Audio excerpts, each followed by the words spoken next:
la une ce soir, la tension est montée d'un cran chez les ouvriers de la banane. Ils ont érigé ce matin des barrages au rond-point de la Cassavrie. Leur objectif, faire plier les exploitants pour obtenir les mêmes droits que leurs collègues de la société Bois Debout. Fabrice Minacci, porte-parole des ouvriers, l'invité de cette édition. Et Pierre Thépaut est le nouveau directeur du centre hospitalier universitaire de Pointe-à-Pitre. Parmi les missions qui l'attendent, le lancement de la construction du nouvel hôpital et le développement du pôle universitaire des Antilles. Comment appréhende-t-il ce nouveau poste? Entretien dans un instant. Quelle politique pour l'Université des Antilles pour les années à venir? 5 mois après sa nomination, le professeur Eustache Jonqui a posé les bases d'une politique de proximité et de rayonnement pour l'Université des Antilles. Le reportage d'Isabelle Hameau est à venir.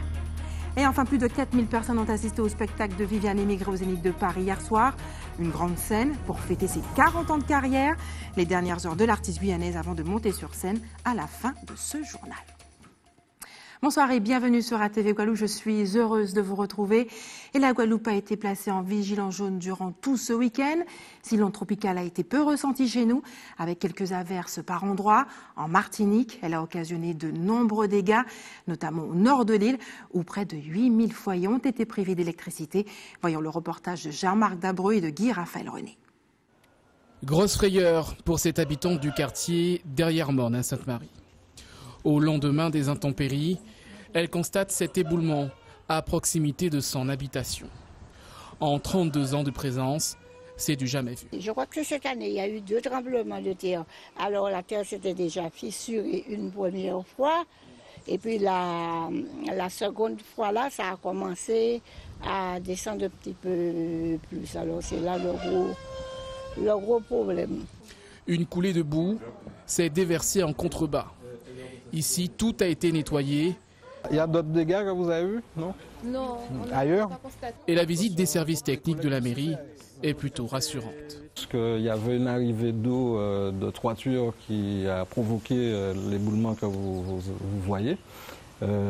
Cette eau a été canalisée un peu plus loin. Et donc, pour l'instant, tout danger était garanti. Maintenant, il faudra effectivement surveiller, savoir si le talus se stabilise. Un peu plus loin, dans ce même quartier, cette riveraine garde en mémoire l'inondation d'hier. On ne voit même pas, puisque à peu près comme ça, hein. Puisque l'eau même est entrée. L'eau même est entrée ici, là. Alors, donc, un petit peu plus. L'eau est montée jusqu'à 10 cm sur sa terrasse. Et malgré la levée de l'alerte météo, ce barrage de sable et de parpaing reste en place. Justement parce qu'ils ont dit aujourd'hui peut-être qu'il y aurait eu de la pluie. Alors c'est pourquoi les gens ont été prendre du sable auprès de la mer et ont charroyé des briques pour descendre pour mettre le barrage. Dans le bourg de Sainte-Marie, ce restaurant a repris du service. Hier, la salle était complètement inondée. 300 personnes attendues pour la fête des mères ont dû être décommandées. Et on était en alerte jaune, on savait quand même qu'il allait pleuvoir, mais on ne pouvait jamais imaginer qu'on aurait eu autant de pluie et encore moins qu'on aurait pu être inondé en cette belle journée de dimanche. Conséquence, 35 000 à 40 000 euros de pertes en chiffre d'affaires et dégâts. Un représentant de la Chambre de commerce est venu donner quelques conseils pour les dossiers d'indemnisation. Nous venons à la rencontre des chefs d'entreprise déjà pour évaluer les dégâts, nous assurer qu'ils ont mis en place tous les éléments pour pouvoir redémarrer l'activité. Et si ce n'est pas le cas, les accompagner techniquement pour qu'ils mettent en place des démarches vers leur assureur afin d'obtenir toutes les indemnisations nécessaires. Au lendemain de l'inondation, la vie a repris son cours à Sainte-Marie. Il ne reste que quelques traces des fortes pluies et le soleil est revenu. Et retour chez nous, les ouvriers de la banane ont mis leurs menaces à exécution. Mobilisés depuis le 18 mai, ils ont durci le ton ce matin en bloquant la circulation au niveau du rond-point de la Cassavrie à Capesterre-Belle-Eau. Ils entendent ainsi obtenir les mêmes résultats que ceux obtenus par leurs collègues de la société Bois Debout. Reportage Jacques Canval, Moïse Dexter. Tout sera venu de la condamnation de l'entreprise Bois Debout par les prud'hommes à payer aux salariés près d'1 million d'euros avec en prime une obligation de les mensualiser. Du coup, les autres ouvriers du secteur ont décidé de pousser les feux pour que l'accord trouvé à Bois Debout soit applicable à toutes les exploitations. Depuis le 18, nous entrons en grève. Et grève en nous, son bitin qui régissent parce que nous commandons patron en nous. Et on bitin que yo même yo refusé baillon et malgré ni de certaines plantations qui a signé yo même yo baili mais ni des patrons qui refusé yo dit comme ça pas qu'à concerner yo. Et nous commandons mais comment ça fait-il ça qu'a concerné Dormois et il pas qu'à concerner les autres plantations et pourtant monsieur Dormois c'est lui-même qui plus grand planté en Guadeloupe. Alors c'est pourquoi qui fait nous là nous commandons patrons à respecter signature à préfet là et l'autre signature aussi pour respecter parce que si le préfet l'a signé, il signe pour tout le monde. Les autres propriétaires pour leur refusent de s'asseoir autour d'une table pour négocier, ce qui a le don d'agacer les grévistes qui disent en substance pourquoi ceux de Bois Debout ont réussi avec force barrage routier et pas nous. Nous là dans la rue là nous attendons une réponse à ces messieurs parce que nous voulons entrer sous table de négociation pour négocier, pour nous savoir ça va décider. Parce que nous-mêmes, décision nous en la rue là. Parce que nous ne pouvons pas pour combien de temps, parce que nous ne pouvons pas dire ça nous qu'à faire, ça nous pas faire.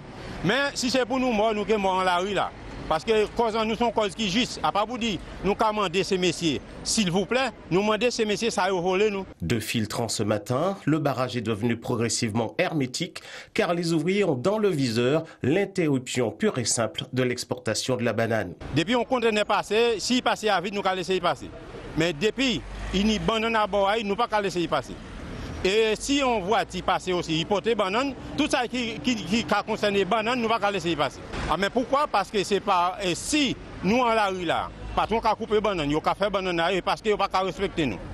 Alors nous voulons aussi tout, nous qui travaillons, c'est nous-mêmes qui mettons l'argent dans la poche à ces patrons, il faut respecter nous en tant que travail parce que nous ne sommes pas esclaves. Pas de date de discussion, pas d'interlocuteur, pas d'initiative en perspective. La crise de la banane semble partie pour durer aux grandes dames des automobilistes.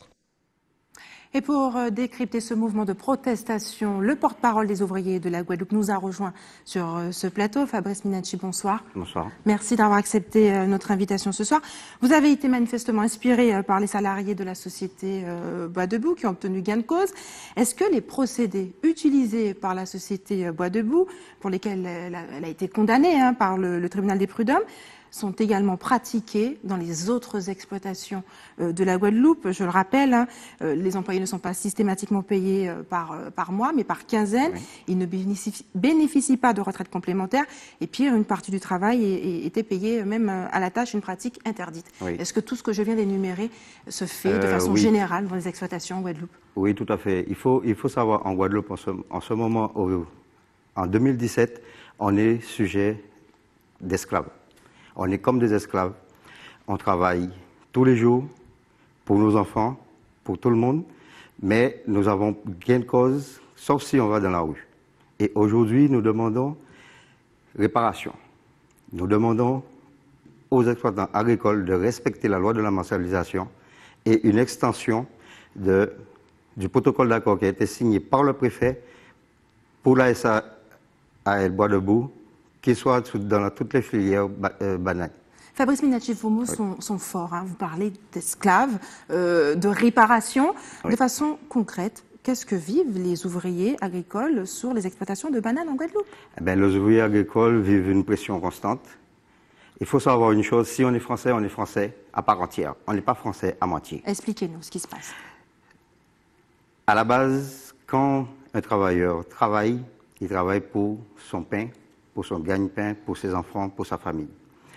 Nous subissons des pressions, de fortes pressions dictatoriales. C'est-à-dire que les exploitants agricoles, ils sont maîtres et seigneurs dans leurs entreprises. Ils sont là, ils sont au-dessus des lois, et nous, aujourd'hui, nous exigeons et nous voulons savoir pourquoi il y a une catégorie d'individus en Guadeloupe qui sont au-dessus des lois. Vous parlez de pression. Quel type de pression? Elles prennent quelle forme, ces pressions? Comme en ce moment, certains travailleurs sont en grève, d'autres pas. Mais ceux qui sont en grève, actuellement, reçoivent des courriers de leur employeur pour leur demander de justifier leurs absences. Et ça, c'est intolérable, parce qu'ils savaient très bien, on les a parlé avant d'entamer cette grève. On les a parlé et ils nous ont carrément ignorés. On sait qu'une rencontre avait lieu aujourd'hui entre le président de région, la région Guadeloupe et les exploitants agricoles. Impossible de savoir ce qu'a donné cette réunion. Qu'attendez-vous des élus locaux? Eh bien, qu'ils prennent position, que les élus locaux nous fassent savoir que si on vote pour qu'ils puissent prendre des décisions, pour qu'ils puissent s'affirmer en tant qu'élus de notre département, et que si maintenant la Guadeloupe est dirigée par les planteurs de bananes, au lieu des élus qu'on va aux urnes pour pouvoir les mettre en place, eh bien, qu'on arrête les élections. Ça ne sert plus à rien. Fabrice Minacci, là, vous avez mis en place des barrages filtrants oui, ce matin. tout à fait. Jusqu'où irez-vous pour obtenir gain de cause? Eh bien, jusqu'à où un homme peut arriver à une limite.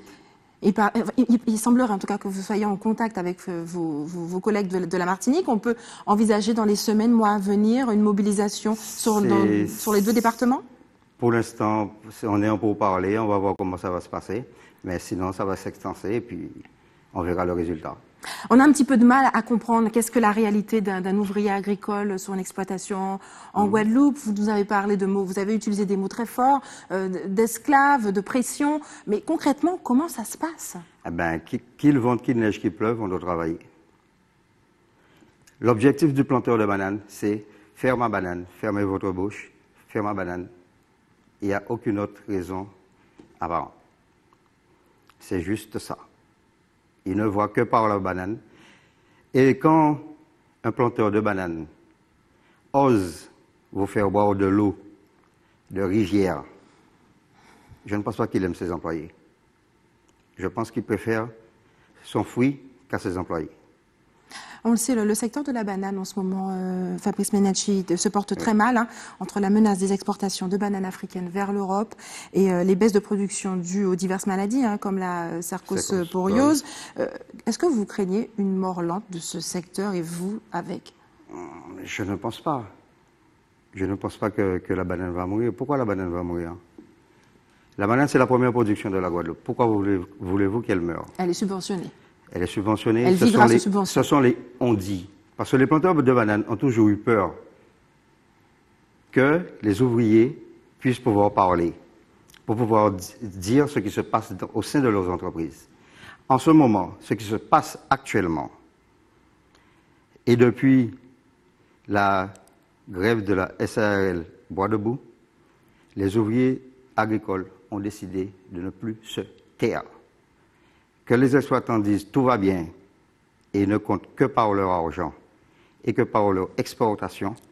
Mais ce qui se passe au sein d'une entreprise, personne ne le sait, personne ne le connaît. Et aujourd'hui, on a décidé de montrer et de prouver à la Guadeloupe que la banane, ce n'est pas seulement un fruit, mais il y a des hommes et des femmes derrière qui y travaillent. Fabrice Minacci, merci d'avoir accepté de répondre à nos questions pour parler de ce conflit.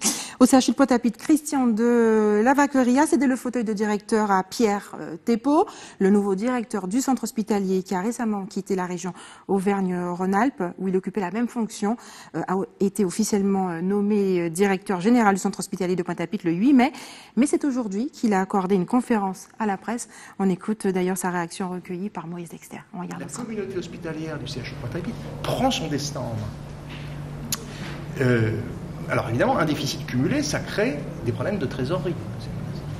Donc, comment est-ce qu'on peut prendre les choses? Alors d'abord, il y a une action à faire auprès de l'État pour que non seulement l'aide soit maintenue, mais qu'elle soit augmentée compte tenu des particularités liées, je ne vais pas vous décrire, du CHU de Pointe-à-Pitre, mais on retrouve les mêmes particularités.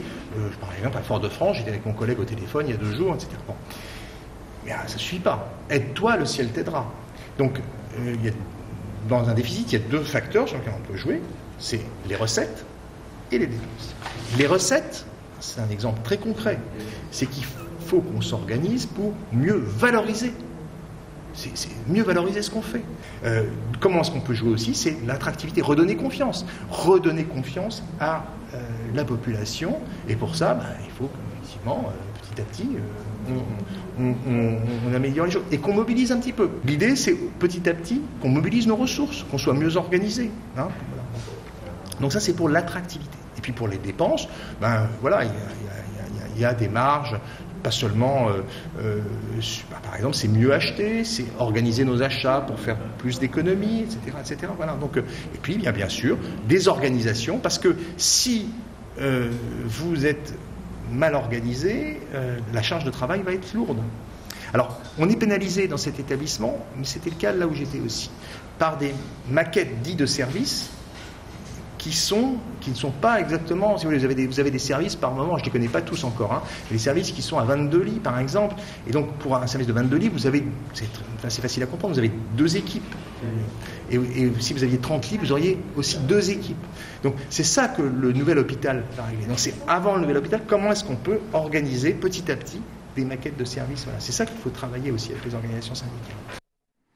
Et quel avenir pour l'Université des Antilles? Il en était question aujourd'hui au niveau de la direction. 5 mois après sa nomination à la tête de l'université, le professeur Eustache Janqui a fait part de sa réflexion et de sa vision. Reportage Isabelle Hameau. Cette réunion de lancement permettra aux principaux collaborateurs et acteurs de l'université de penser aux stratégies innovantes pour développer la formation et la recherche en tenant compte des besoins. On doit former les jeunes capables d'être embauchés dans leur territoire. On n'a pas forcément un tissu économique suffisant pour pouvoir embaucher l'ensemble des étudiants. Mais dans un premier temps, il faut tenter de le faire. Cela ne veut pas dire qu'il ne fallait pas faire les licences classiques. Il faut faire les licences classiques, les masters, et puis des études longues. Il y a des étudiants qui veulent naturellement se lancer dans les études longues. Il faut leur permettre de le faire. Il faut leur permettre aussi de partir, pour ceux qui veulent, continuer à se former dans l'Hexagone et ailleurs. Si les objectifs de l'université et de la région seraient similaires, selon Marie-Luce Panchard, la Guadeloupe aurait des ressources importantes à développer. Notamment dans le secteur économique, il y a un potentiel, notamment autour des énergies renouvelables, autour de l'agro-transformation. Je pense notamment au secteur de la pêche. C'est vrai qu'il faut développer la recherche du fait que nous avons une situation particulière avec tous les problèmes qui se posent en termes d'environnement, de réchauffement climatique. Mais sur le plan économique, il y a des secteurs sur lesquels nous connaissons effectivement tous les besoins autour de la canne, mais il y a d'autres secteurs qu'il faut pouvoir développer et cela passe bien évidemment par des formations de techniciens, notamment pour tout ce qui concerne l'industrie agroalimentaire. Et je pense qu'aussi le président de la Chambre de commerce et le représentant du MEDEF auront l'occasion de s'exprimer là-dessus. Il y a un tout à faire, il y a une cohérence pour que l'université soit au service du développement et que nous soyons à côté de l'université pour lui donner les moyens et la stratégie qui permettra effectivement qu'il y ait une bonne adéquation entre l'offre et la demande. Dès son arrivée à la tête de l'Université des Antilles, Eustache Janqui a fait de la formation l'une de ses priorités. Objectif, rendre ce pôle visible à l'échelle régionale et internationale en matière d'enseignement et de recherche. Et les enseignants souffrent-ils au travail? Et si oui, comment y faire face? Cette problématique a fait l'objet d'une enquête menée lors de la 2e université du SNU-FSU Guadeloupe. Plus de 80% des enseignants du premier degré ont participé. Reportage Linda Kayarzi. L'école est aujourd'hui au centre de toutes les attentes et les enseignants sont en première ligne. Pas toujours facile pour ces derniers de faire émerger des solutions pour un enseignement de qualité. On nous dit que l'enseignant aujourd'hui, c'est lui qui doit, comme toujours, mais encore plus, c'est lui qui doit mettre en place un certain nombre de structures pour pouvoir permettre aux élèves de devenir des citoyens de demain. Mais si eux-mêmes sont en difficulté, si celui qui est le commandant de bord n'a pas les moyens pour pouvoir conduire cet avion bourré et bondé d'enfants, comment voulez-vous qu'ils y arrivent? Je crois qu'aujourd'hui, nous sommes arrivés à la croisée des chemins et tout simplement, je le dis tranquillement, il va falloir que tout chacun prenne ses responsabilités.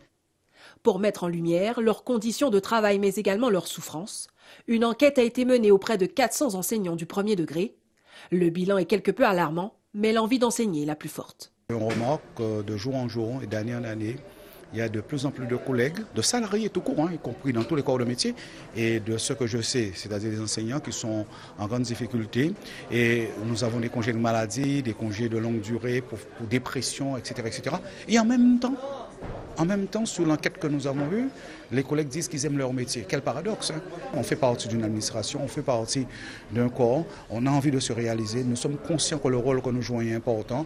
La deuxième université du syndicat majoritaire de l'éducation s'est donné 2 jours pour échanger, mais surtout donner davantage de poids à ses revendications syndicales. Reste avec nous sur ATV Guadeloupe dans quelques minutes. Rencontre avec la plus jeune candidate au baccalauréat de France. Elle vit en Guadeloupe. Et puis retour sur le grand show de Viviane Émigré au Zénith de Paris. 2 heures de spectacle à mourir de rire. Dans moins de 3 semaines débuteront les épreuves du baccalauréat. Cette édition aura un caractère inédit pour l'Académie de la Guadeloupe. Une candidate à peine rentrée dans l'adolescence s'y présentera. La plus jeune de France, Linda Kayarsi, l'a rencontrée. Une adolescente qui révise, jusque-là rien d'exceptionnel. Pourtant, Elsa bachote la philosophie. Elle n'a que 13 ans. En ce moment, en fait, je révise ce dont j'ai besoin.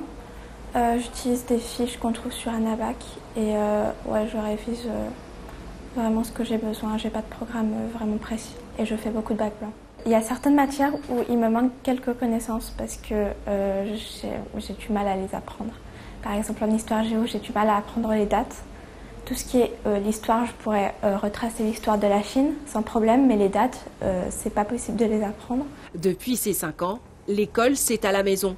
Et son professeur particulier n'est autre que sa mère. Zoubida s'est très vite rendu compte que sa fille était une surdouée. Elle rentrait de l'école le soir, elle pleurait parce qu'elle n'avait rien appris. Ça, c'était la première année d'ennui. La deuxième année, elle était avec une classe à double niveau. Et le soir, elle faisait le travail qu'elle avait vu faire chez les grands. Il y a eu un événement l'année dernière qui fait que j'ai forcé un petit peu et du coup, on est allé faire un test. Et il s'est avéré qu'elle avait 146,25 de QI. J'ai voulu une fois retourner en primaire et une autre fois retourner même au lycée. Sauf que le truc, c'est qu'au lycée, surtout parce qu'il y a les épreuves, on perd beaucoup trop de temps. Les profs ne s'occupent pas vraiment des élèves, ils leur font écrire des cours. Et les élèves doivent après les apprendre encore chez eux, ça fait perdre du temps. Et franchement, je préfère vraiment travailler à la maison parce que je peux voir le programme en entier, je peux m'entraîner comme il le faut parce que par exemple au lycée, ils font qu'un bac blanc dans l'année et après les élèves se débrouillent tout seuls alors que moi j'en ai fait beaucoup plus quand même.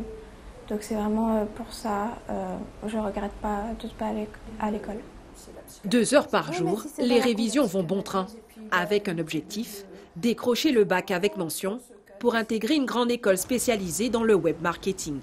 Je compte faire une licence de 3 ans dans une école à Montpellier, donc c'est Digital Campus.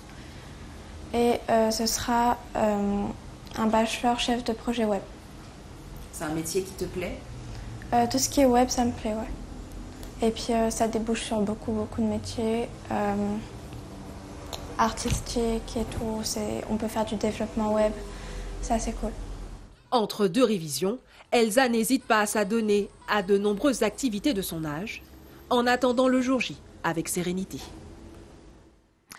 Elle est une surdouée de l'humour. Pour célébrer ses 40 ans de carrière, Viviane Émigré s'est produite hier soir sur la grande scène du Zénith à Paris. Pendant 2 heures, elle a donné une prestation qui a enflammé les 4000 spectateurs venus assister justement à l'événement. Mais avant de monter sur scène, la pression était à son comble, et ce, malgré les années d'expérience. Plus tu donnes, plus tu reçois. Je n'arrête pas de dire ça. Merci. Merci, mon grand. Une salle en ovation pour Zéphérine, Chou ou encore Ketchupine, les personnages phares des sketchs de Viviane Émigré. Pourtant, à peine 1 heure plus tôt, la soirée n'était pas si bien partie. Il est 14h, c'est déjà 1 heure de trop sur les dernières répétitions.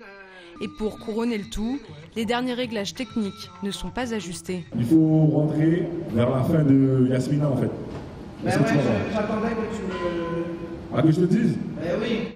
Mais dehors, la foule commence déjà à rentrer et tous ont beaucoup d'attentes pour ce soir.